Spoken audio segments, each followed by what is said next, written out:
joy is really found in the art of creation. And you can really only do that when you're building something and solving deep problems. My passion was always to jump to build something. The entrepreneur had to get out, and it was always going to have a data foundation and potentially a travel lens. Our fundamental view is that the future of the way that consumers and brands have to engage is zero-party data. And that means when a consumer intentionally shares information about themselves with a brand in return for a value exchange such as personalization. We carry our phones every second of every day, and they've effectively become the operating system of our lives, right? Capturing the data of our experiences as the truest representation of what we like, our preferences. Could we build a technology that could capture that data at scale and transform it into effectively a consumer preference profile that could then drive insights that a brand could use to get the right thing at the right time to the consumer? And like we said, we see opportunities across all industries and that this is the future, but we started with our passion for travel. But we looked at it and said, well, this industry drives 9% of the global GDP. It suffers some of the most antiquated systems and data fragmentation. It is the right place to focus. And we think that our technology can help them unlock 130 billion of revenue if they could personalize better. This is a conversation with Stephanie and Shaina, the co-founders of Legends, a groundbreaking B2B SaaS platform that is shaking up the hospitality industry. In this interview, we talk about the importance of zero-party data, personalization, and privacy. But most of all, this is the story of two close friends embarking on a journey to bring their entrepreneurial dreams to life. Hi, Shaina and Stephanie. It's great to have you here. I think today we're going to be talking about Legends and the company that you two are building down at the Techstars Austin Accelerator. So I would really appreciate if both of you could give a brief intro and a background on the product that you're building. Sounds good. Well, very happy to be here. So my name is Stephanie Daniel. I'm co-founder and CEO of Legends. My background is I grew up in a tiny village a couple hours south of London in the UK. And honestly, I think that's why I became so passionate about travel and what it does to help us connect with ourselves, each other, and the world. But I was also pretty academic, and I studied economics at Cambridge, which gave me this foundational belief in the power of data to help us make good decisions and allocate resources around the world. I then went firmly down the investment banking pathway for 15 years with Deutsche Bank in London and New York, which gave a great grounding in obviously strategy, finance, management. But my passion was always to jump to build something. The entrepreneur had to get out, and it was always going to have a data foundation and potentially a travel lens. So I met Shaina almost 10 years ago now at a mutual friend's birthday party, and we bonded instantly over our shared passions and then also some of the pain points we were feeling originally as kind of consumers and travelers. And we very quickly realized it was a data problem. And then over the years, we chatted and iterated, and Legends was born, which we'll get into. Yeah, thanks for having me as well. And so Shaina Shiwarski, co-founder and chief strategy officer at Legends, running our product and go-to-market efforts. As Steph mentioned, we've known each other for 10 years, which feels like, a lot of legends, within there.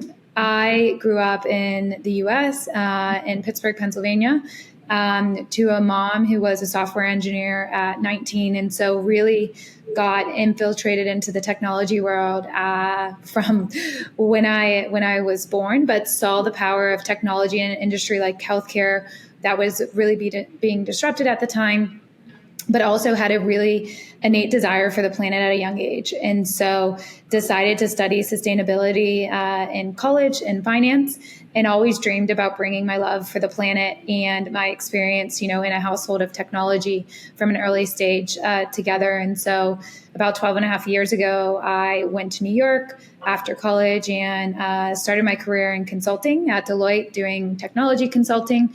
But quickly realized that I wanted to be part of building and creation, and that, I say to Steph a lot of times that I think joy is really found in the art of creation, and you can really only do that when you're building something and solving deep problems. And so decided to get into the early stage startup world, 10 years ago.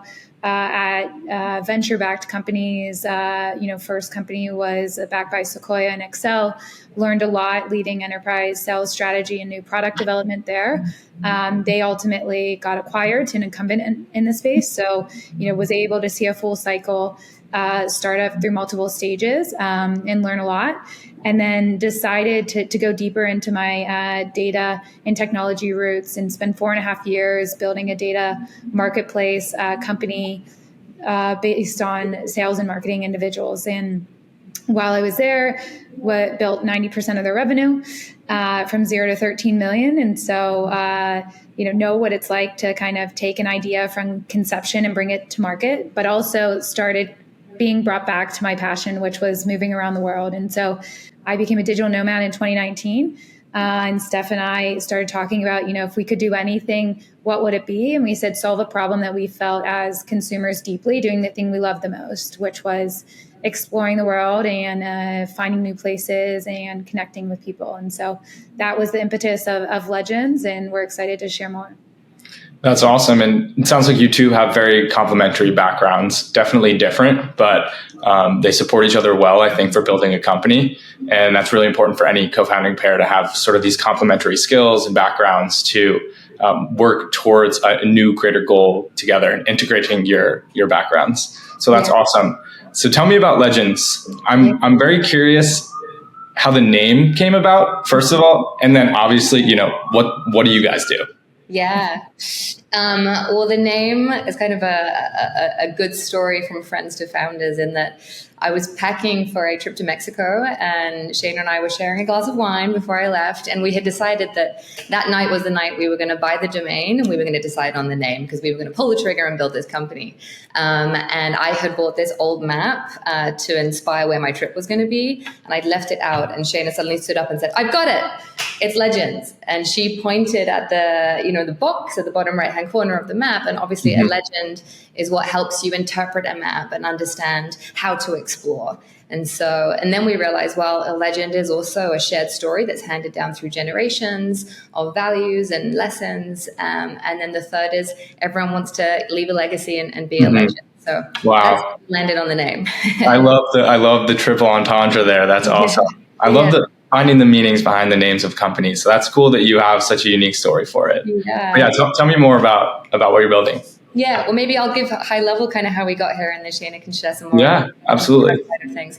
So as we said, we're living these lives and we're experiencing frustrations as travelers and more broadly consumers, in that it was too hard to find the things that we wanted to do or buy that fitted our preferences, that fitted our tastes. And so we realized today's consumer, we want more personalization, meaning the right thing at the right time on the right channel. And it drives brands we engage with and where we spend our money. But the fundamental problem is that brands, including travel providers, they don't have a full picture of who we really are as consumers or our preferences, because data gets locked in all the disparate platforms and tools that we use. And so they get stuck with really limited first-party data, meaning the couple transactions you might have made with that brand or the couple clicks you made on their website, or they pay a fortune for third-party data, which is trend-based, transactional, and not really a specific picture of who you are. Privacy regulations and cookies going away next year are making the whole situation even worse. And so our fundamental view is that the future of the way that consumers and brands have to engage is zero-party data. And that means when a consumer intentionally shares information about themselves with a brand in return for a value exchange such as personalization, a study shows that 85% of people want to do this, but they don't have easy, trusted tools.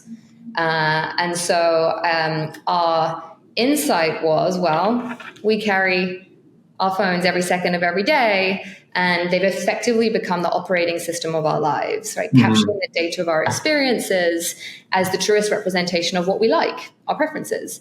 And could we take 5 billion photos a day, generating trillions of pieces of metadata like latitude, longitude, date, time.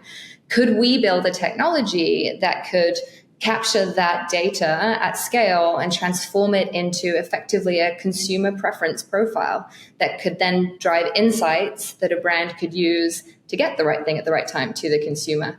And so we kind of had this realization, and like we said, we see opportunities across all industries and that this is the future, but we started with our passion for travel. But we looked at it and said, well, this industry drives 9% of the global GDP. It suffers some of the most antiquated systems and data fragmentation. It is the right place to focus. And we think that our technology can help them unlock 130 billion of revenue if they could personalize better. So that's where we've focused. Happy to share more about what we've done so far and kind of what we're doing now and where we're going. But I don't know, Shaina, if you want to share a little bit more from the product side as well. Yeah, I think, all of the insights that Steph mentioned are what led us to where we're at now. I think when you look at what we're doing from a evolution of a marketing perspective, right? I think we are in a critical moment in a chasm of the next billion-dollar marketing industry. And what I mean by that is if you look at email marketing that came out in early 2000s, you had MailChimp that was creating the first technology that really powered email capture and then email marketing. Then in 2008, you had Twilio that came out and really started being able to power SMS marketing. And then in 2013, you had the definition of customer data platforms come out. And what that meant was, okay, great. We now have phone and email, right? The way we contact someone. How do we now bring data that we have together to use those mechanisms and tools? And in the last 10 years, there hasn't been much disruption of a new method. Except for now AI. And what's happening with AI is we kind of went from, okay, we have all this data that we've pulled together, and now we're going to using AI to create messages, right? Or emails. And what people are finding is they don't have the right data. They don't have recent, accurate, and real-time data that is holistic of a consumer. It's more limited to that brand's view. And so we see with this zero-party data, and if you look across the marketing landscape, every single disruption has been made or impacted by regulation, right? So with the regulations of cookies and GDPR and even more strict regulations coming out, we think we are in a position to really start powering the tools to now create a direct relationship with consumers and brands. And that's really what our vision is of what we're doing. And as Steph mentioned, hospitality and tourism, it's not just the 10% of GDPR, but when you experience something or when you put so much money and energy into wanting an experience, you're willing to give data, right, to someone to help you. And so we also see it as the first industry that really has the aligned incentives for a consumer to want to share this information to someone else for the greater purpose of reducing the time planning and personalizing. But all those consumers are also consumers of, fashion, e-commerce, retail, et cetera.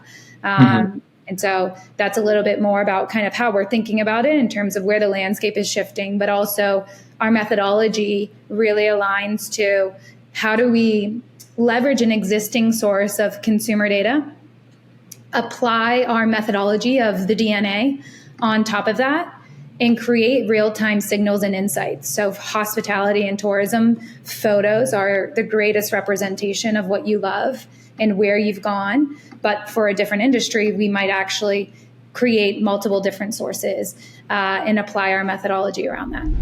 So I want to dive deeper into the actual product. Like, how is Legends building this travel DNA for its future customers?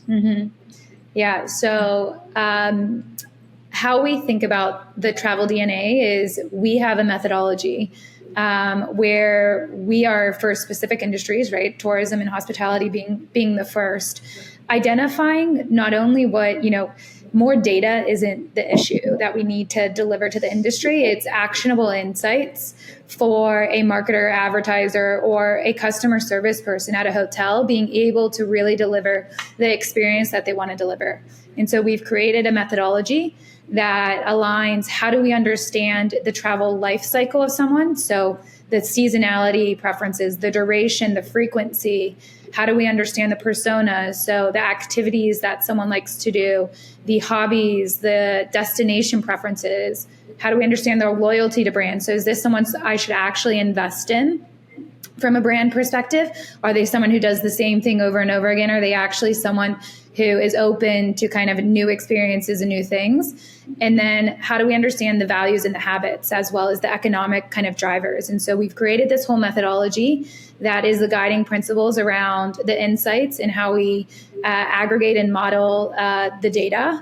And then we deliver that to the brands in a way that they can personalize. And we have 3 core pillars that we're trying to answer at any moment. Who should I target, at what time, with what message? And what we mean by that is it's not, here's 500 people who traveled to Portugal. It's, we can look at the historical data of where they've been, and then also predictive analytics through AI and suggestive engines, and say, okay, here's 5,000 people who will likely go to Santa Teresa, Costa Rica in January and will surf. And so we're getting to the point where we're trying to answer, where do I invest my time in terms of audience and segmentation? What are the elements of that message, like offer? Does it need to have a discount? Is it, how is the person going to engage with that piece of content? And then what's the experience we want to deliver to them? And so that's how we're building all of our insights, and we're delivering our product through a few different mechanisms. One being able to integrate within existing brands' consumer apps. So you could imagine an app like Hopper, where you have a profile and you go in and you click Map My Travel DNA. At that point, we're really like a back-end technology that is able to get access to the metadata from the consumer. We transform it into our DNA, and then we send that back as profile preferences to Hopper. They can put it in their app, and then they can also put it in their CRM system. That's one application. We'll also have our own dashboard where brands can ingest or share their own data within our methodology, so we can enrich it and then apply our methodology, as well as kind of bringing the DNA data through our white label app. So if a brand doesn't have a consumer app and wants to distribute, so for example, luxury travel agents, there's thousands of them, and a lot of them don't have the technology, and they're still manually collecting data from travelers. They're able to use our consumer app that maps the travel DNA, gives the user a really insight understanding of themselves and their preferences, but then that agent now is able to use that and customize itineraries. And we're working with AI to actually automate that itinerary in that instance. Mm-hmm. And so as like a provider of this data, this is just generally speaking, is there any concern on my end about like something like privacy, or like what are the sort of the costs or like the restrictions from my point of view of like why I might feel uncomfortable to be able to access this personalization aspect of what I'm giving you? Yeah, so I love this question, and maybe I'll answer, and Steph can give her perspective as well. I love we were in a few conversations the other day where, this data is already passively being shared. And what I mean by that is if you went into your iPhone right now and you went to your security settings on photos, you would see that Amazon's taking this data, Zoom is taking this data, your social apps are taking this data. So anywhere in your settings that it says all photos, all of those applications have access to this data. They're not telling you what they're using it for. Mm-hmm. What we're moving towards, and where we think regulation will move as well, is that consumers will have to actively opt into this data. And so we're creating transparency on a behavior that already exists today. And we believe that's where you build the trust with the consumer, as well as are able to, continue to then encourage them to share different data. Yeah, I would just add to that we see ourselves as the answer to the privacy concerns that people have. Mm-hmm. Like, I think that we're at this paradigm shift of society where we've kind of had this awakening, to Shaina's point, of we've been sharing data unintentionally, and it's time for us to take back control of that. And we need tools that enables us to do that. And so that's what we're doing. We're allowing the consumer to transform their data into something that is useful, and then they can choose to share that with a brand in return for getting something that's of value for them, i.e. a better experience. And brands have had this realization that they need a new answer because they're not delivering what consumers want, because they're not delivering personalization, and it's only getting worse. And so they are urgently needing a new solution. So I think we're excited that we're kind of the nexus of those requirements from both consumers and brands. Yeah, and maybe just to tie that out, because I do think it's a really important thing we get asked a lot, privacy and security. We want to be a partner to regulation, not an antithesis of it. And when you look at the regulation that continues to come out, brands don't have the resources or tools to continuously update their marketing organizations and to comply to all these new regulations. And so we see it as a way to how do we actually work in tandem with where the world is going from a consumer owning their own data and being able to actively consent the authorization of it rather than trying to figure out ways around it. Yeah. So do you all sort of function as the gatekeeper then? Because I'm imagining that when I agree to share all my personalized data with Legends, how do I know who you're sharing that data with? Right. Because you are intentionally choosing which brands. Okay. And that is because our platform will allow you, in our centralized platform approach, you can opt in and opt out of different brands all in one place. Okay. That's our vision of where we're going. Actually, what we're delivering right now is through our B2B SaaS platform is that kind of an API, but like a button in the experience that you're already having with a brand. So like in the onboarding of an app or in your profile of an app, there would be a button that says, create my travel DNA powered by Legends. If Dylan clicks that within the context of your relationship with the brand, you're allowing them to have that data. And importantly as well, our process captures the raw data from your phone and the data behind your photos. Important to note, doesn't matter what your photo is of, a cat, a beach, etc. It's the data behind. Then our technology transforms that into the insights, and it's the insights that we're delivering to the brand because that's the things that they can act on. We're not delivering them the raw data itself. So so I think your comment of like we're the gatekeeper. Sometimes we say kind of a custodian. I think that's a good way to think about it.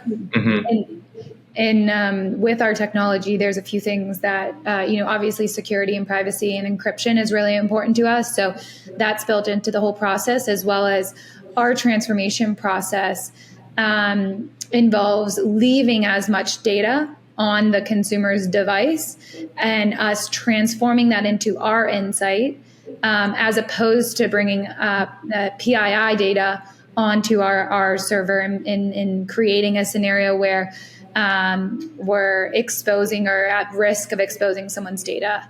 And that's really important to us. And as Steph alluded, our consumer app will be the control center for an individual. And what that looks like is, as she mentioned, they will be able to see every single brand that they've given access to, remove that access at any point. They'll be able to see the rewards. So for example, imagine every month that you're sharing your data with Marriott, you're getting 10,000 points.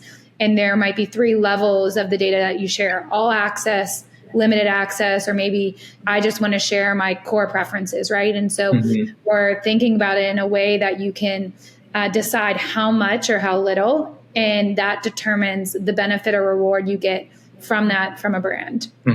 So you're not only leveraging the personalization of the data that you're getting fed and then giving it to brands and having them preference for the people giving you the data, but you're also giving the people like the ability to choose the level of how much they actually want to give to these brands. Exactly. That's a really good idea. That's the ethos of putting the control back in the hands of the consumer. Absolutely. And so that gives them a better experience. And for the brand, we're driving higher revenue and loyalty, right? So we see it as a win-win. And maybe I'll just share, because we're talking about it, like the core thing that we tested in our early versions, our beta, was, could we build this technology? Could we capture this data and turn it into something that's useful in the profiles and preferences? Yes. And would people opt in? And so we validated in our multiple tests that more than 90% of people did opt in. Mm-hmm. And that was, without the full potential of the rewards that we're talking about that can happen when a brand does it. So I think for us, that validates that consumers are ready.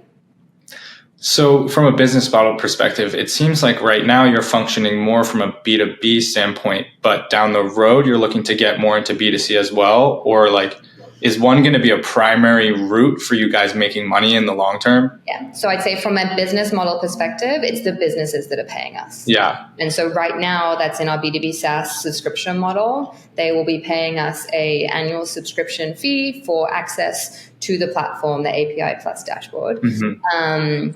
When we move to the centralized platform, the businesses will still be paying us a subscription for access to the tools, but consumers will have the kind of centralized control panel. Gotcha. Yeah. And maybe now, just I'll just round out that when we're in the centralized platform world, we then can match the data on both sides so that actually booking, for example, and transactions can happen on our site. And that unlocks another path of commerce revenue. But again, that's not directly charging the consumers, right? Yeah. Yeah, I was just going to, from a business model perspective, I think what's really core to what we're doing and is different and that we can't lose sight of is the consumer is just as important as the business in this scenario. And so as we're having conversations with brands, like they believe that as well. And so it's a unique, business model, I would say, from a B2B perspective, in the sense of most of the time, your top priority is the user of the brand. But because the brand's top priority is consumers as well, we're all aligned that whatever we're doing needs to really benefit the consumer at the end of the day. And they need to be the ones driving how we do this, because that's the new model that we're creating. And so I do think what we're doing is going to be potentially a new model that goes into kind of how you can, have the alignment between B2B and B2B2C, right? In this scenario. Yeah, definitely. So to hone in on that a little bit, I'm curious, how exactly are you talking to your customers right now? Because I think as an early stage startup, it's super common to be told, talk to your customer every day, every chance that you can, learn what your customer wants, what it likes, what it doesn't like about what you're providing them. How are you guys talking to your customers right now and sort of optimizing what you're building for them, since it's sort of at the focal point of the success of your company? Yeah. Maybe I'll just share the first step that I mentioned of the early test that we did, the beta, that was with 1,100 consumers. So we learned a lot from that behavior and what they were kind of looking for. And then we, are fully focused on the B2B business model, and we did a lot of research, concluded the travel and hospitality segment. Then within that, we did a lot of research and discovery and concluded which subsegments we would focus on first based on, hundreds of conversations. And we concluded to focus on lifestyle hotels, tech providers to the ecosystem, and also travel advisor networks as our first three focus segments. And then, we have been building relationships with our network through the industry to have a lot of conversations with customers, which Shaina's, spearheading. And we've signed our first customer. We have 3 LOIs. We have a pipeline of almost 40, and with a goal of 10 signed by the end of this year. Yeah. So I think just from a customer discovery process, happy to share a little bit more about kind of how we think about Definitely. that. And I think Techstars and the program kind of gave us an impetus to really kick that off when we started. But for us, it's really important that the customers help solution develop with us. And what I mean by that is every step of the process, it's not, hey, customer, give me this information so I can go build this by myself. It's every single week, we're coming back to people we had first discovery conversations with and saying, what is this? How does this methodology look? Right. And so I'm creating prototypes or methods for them to react to, with the goal that it's not perfection, right? Or it's not maybe what we're going to end with, but that they're feeling bought in to building the solution with us. Mm-hmm. So now by the end of 10 conversations or whatever it might be, they want this product because they've given their input. They feel that it has, their needs and requirements built in, but it's not a custom product to them. And so we've been doing that across each segment. One, to get to a place of, how can we create a horizontal product that we don't have to customize for every single segment that solves a deep pain for each of them as well. Mm-hmm. And so that's been really important in our process. And so I would not underestimate like quick prototyping, things we've done that, with our team have helped really well is like, taking the Hopper or Marriott app and putting really what it would look like to have that button in there. And so helping people visualize what this experience is before us doing any development work has been really important to getting to the place of someone saying, hey, I'm going to give you money for this. Mm-hmm. And this is what I want the future of it to look like. Yeah. And so I'm curious if either of you ever find it difficult to sort of reconnect with that inner customer, as that's kind of when you built it, that's like you're building it for yourselves almost. And now you've been in the weeds for the past several years working on this project, and you're trying so hard to get inside the minds of these customers. Like, do you ever find it difficult to sort of take the step back, separate from your position as the founder and the CEO and the chief strategy officer of this company, and just say, like, if I were the customer, how would I feel in this situation? Does that get hard ever? So I think when you're in the weeds, right? I think it's important to step back. I would say the benefit of kind of my experience in the startup world for the last 12 and a half years is I feel like I've lived in that big picture, very tactical. And I think that is the most important skill set at this stage, is to continue to zoom in and out. And so that's what we're constantly doing. And that's what I'm constantly trying to do with the customers is, what is our big picture strategy? What do we need to do today? Right? What is our big picture strategy? What do we need to do today? And how do we create our own balance that we feel comfortable with to continue to get people bought into a vision, but be able to know what we need to build in this moment to validate the hypotheses that are the core ones that will define if we're on the right path. Yeah. And I'd maybe just add that I actually think that that's the core strength of both Shaina and I. And it's fundamentally what we enjoy as part of the problem solving process. And in my experience, the 15 years in finance with structured solutions coverage, I had to deeply understand what a client needed and what we needed as a firm and how to bring those things together. Mm-hmm. And the human psychology aspect of that, of understanding not only what does the brand overall need, like from a corporate objectives, what does the business area that we're speaking to need, what are their, and then what does the individual need? And also there's, typically with these institutions, there's a complex kind of multi-threaded stakeholder path. Mm-hmm. And part of that is, Shaina and I deciding together, how are we going to best approach that? Because we don't want to build something that doesn't solve the needs at every level and every aspect of the stakeholder. Mm-hmm. But actually, it is really challenging, but it's kind of one of the fun parts. Mm-hmm. Yeah, I can imagine. So I want to change direction a little bit and just a little more big picture. And like, personally speaking, I want to hear why you ultimately decided to start the company. Like, you gave your backgrounds, and I think that that's really important for understanding, what brought you to this position and like why you felt capable to build something like this. But put me in the time when you two have been talking about this for however long, and it's like, okay, it's time to build this. Like, what is that momentum that pushed you across the edge of like, it's time to switch things up. We got to figure this problem out ourselves. I think for me, being in the startup world for, 12 years, building, businesses for other founders, I think you learn the joy and the like meaningfulness of creating something from scratch. But when you hit a certain level in your career of success, I think you start to reevaluate your values and say, if I were to spend the next 10 years doing something, like, what is that problem that I think I want to solve, not only for myself, but also for the greater point in society, and like, what is the impact? And it goes far beyond just financial success in my mind.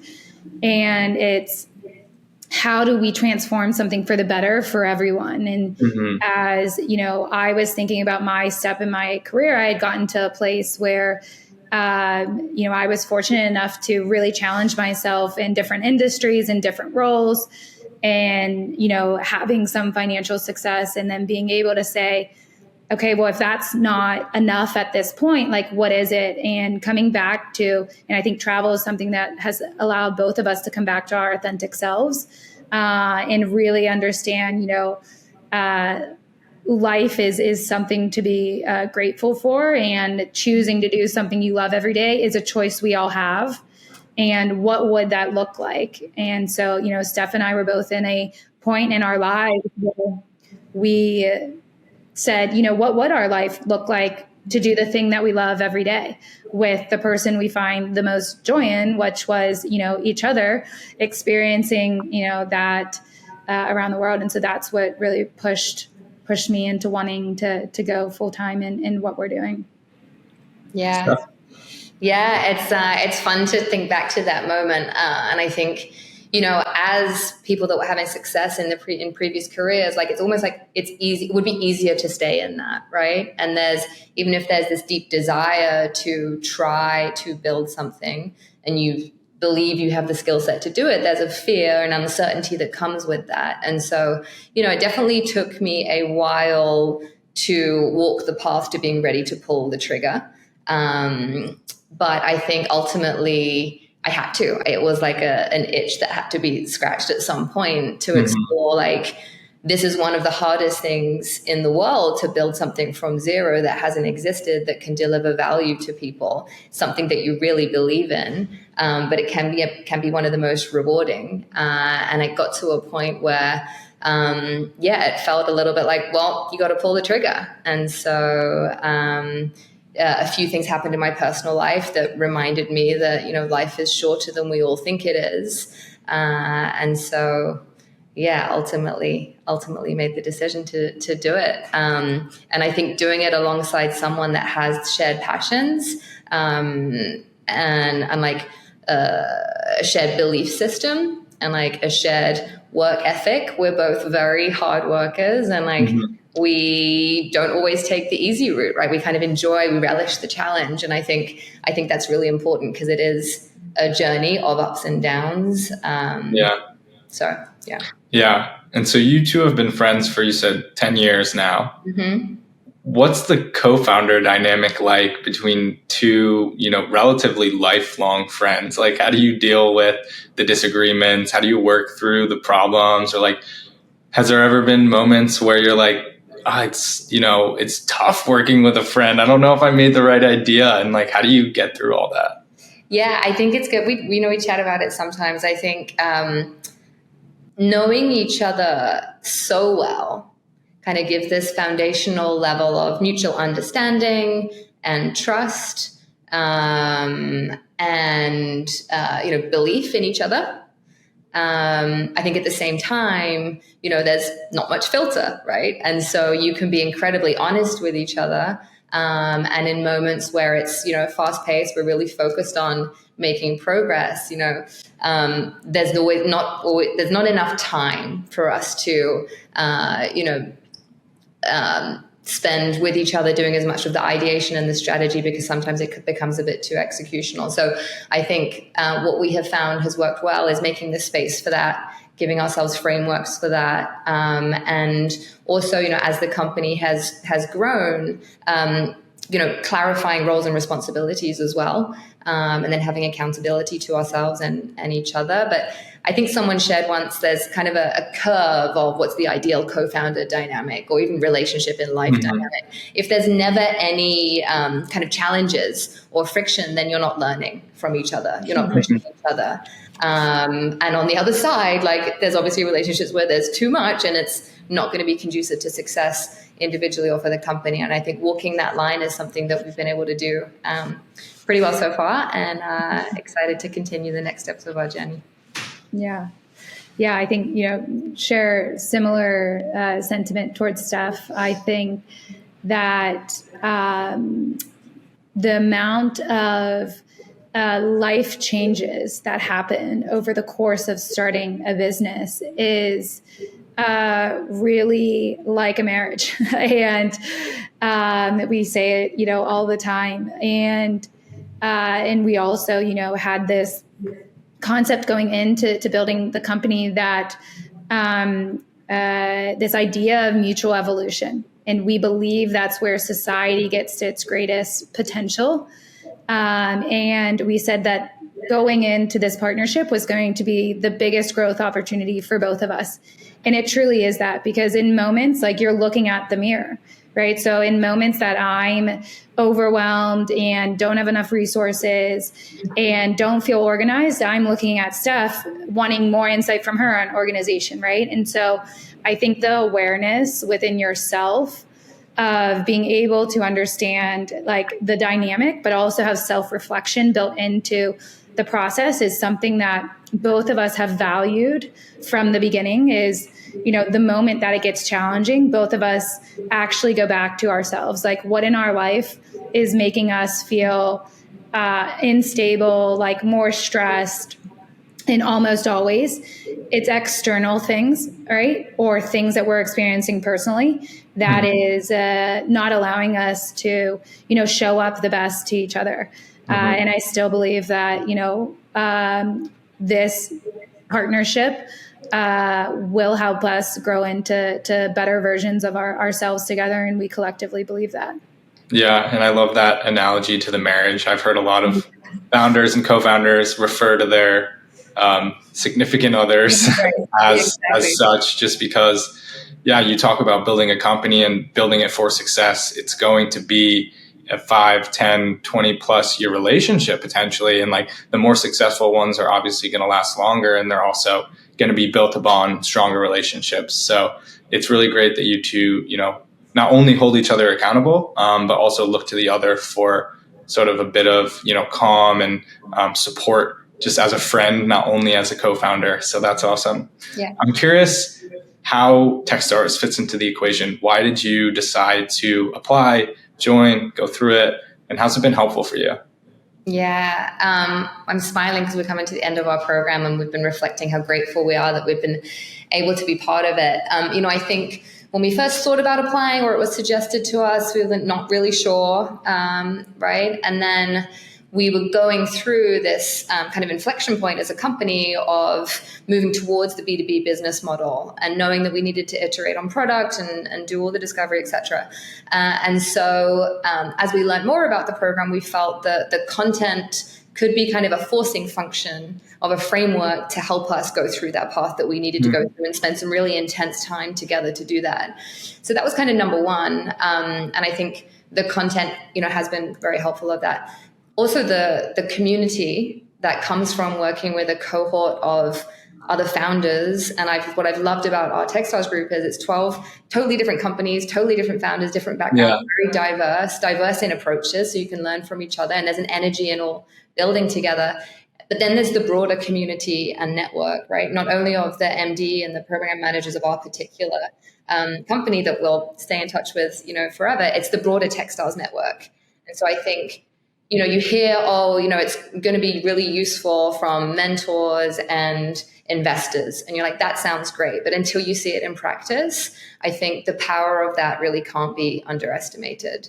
And so Mental Madness, like 40 meetings of 20-minute long with people with all these amazing backgrounds, some people that have had exits, different capabilities, giving you their time. And then we were fortunate to have an amazing kind of group of lead mentors and informal mentors allocated through the program that we'll stay in touch with. And then, the fundraising network, has been great. And that's obviously important, not just now for us as a company, but through our next stages as well. So that's why we kind of chose to do it, but everything was reinforced and it's really surpassed expectations on those fronts as well. Awesome.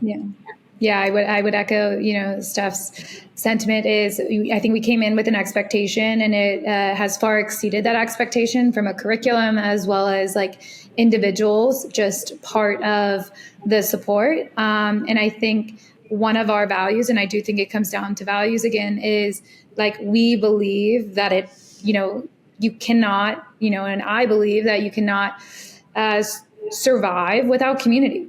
And that is so true in startups. It takes a village. One person doesn't build a company. And the more support we can have of the right people helping guide us through things to allow us to suffer less, I'm all for. And I think the community has really been one of the biggest things that almost re-energized us. When you build something, two founders with a very small team for a period of time, it's a lot, right? And you start questioning yourself, and everyone, especially in the funding world, is telling you this, all of the things that are not right with your business. Then being supported with all of these people who want you to succeed is a really good dose of, new energy, helping move you into the next phase. And that's definitely how we've thought of it. And we have more momentum now than we ever have in the business. And it's, definitely in correlation with the program. Yeah, that's awesome. And it goes beyond just your program as well. Like Techstars is actually a global network, and you will have access to people whom you might not have ever heard of or met before because of being in a Techstars program, and the roots run deep. So anyone who's excited about it, like it only gets better. So that's awesome.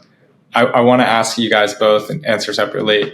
What is one piece of advice that you would give to a new or first time founder just about building a business and sort of sticking it out, grinding it out when things get tough? Yeah. My answer would be relationship building. And I say that intentionally, not networking, because it's everything from building relationships with people in the industry that you're building with, to obviously investors, to other founders, to people in the location that you're based. All of those help you get integrated in the ecosystem and understand how everything fits together, and obviously then opens doors and helps you learn from others' experiences. So I can't overestimate the importance of doing that as early as possible, even though it feels you have 10 million things to do at all times. Making the time and space to do that, like joining communities, has been really important for us. Thank you. And it gives you the energy. Like when things do get hard, there are people that you can reach out to and help support you through that process. They also help you to like think differently, I think, when you get the perspectives of other people. And it kind of goes back to what I was getting at before of like, sometimes it's easy to get stuck in the weeds when you're building a business and you're super focused on solving this one specific problem. Getting the perspective of someone outside of the situation or the context that you're in can be super helpful and just enlightening you a little bit and reconsidering some of the problems that you're having, or just like things about your business or your life that you haven't been able to think about from that perspective before. I think from my perspective, I think the one advice is, I would say it's twofold. It's really, really being your authentic self. And what I mean by that is a lot of people tell you need to do this, or you need to follow this framework, or your business needs to hit this milestone. Like, people feel authentic people. They invest in authentic people. They work for authentic people. They don't want someone to be someone else who already exists, right? They're looking for someone who is unique, who has a different mindset, who sees a trend that they don't see. And I think in the process of, especially at this stage in a startup, it's really easy to lose yourself in what other people want you to be, who may have not even ever built a company. And I think it's really important, especially for yourself, to understand your energy, like what makes you feel good, and manage that. Because what we've found, and we do a lot of self-reflection, is when our energy is balanced individually, our collective energy is more powerful. Our team's collective energy is more powerful, but it all comes back to us feeling good about ourselves and being ourselves. When that starts changing from, pressure or someone telling us we need to do something different, the whole frequency of the company changes. And so that's something that every day we're monitoring individually and collectively, and we feel the weeks when it's off. And having that as a tool, I think, is a really good way to receive stuff rather than go try to grab stuff. And the more you can receive at this, point, the easier the building can be. Yeah. I think that's two great pieces of advice. Be your authentic self and build meaningful relationships to use as support. Yeah. So awesome. Well, thank you both so much for coming in today. I really appreciated this conversation, and I wish you and Legends the best of luck in your demo day. Thanks so much. Thank you so much, Dan. Thanks everyone for tuning in today. If you enjoyed this episode and want to hear more stories from the Techstars Network, be sure to subscribe to our YouTube channel and check out our other social media. If you're a founder looking to 10x your startup, do not hesitate to visit our website to apply to a program today. And most importantly, always remember, give first.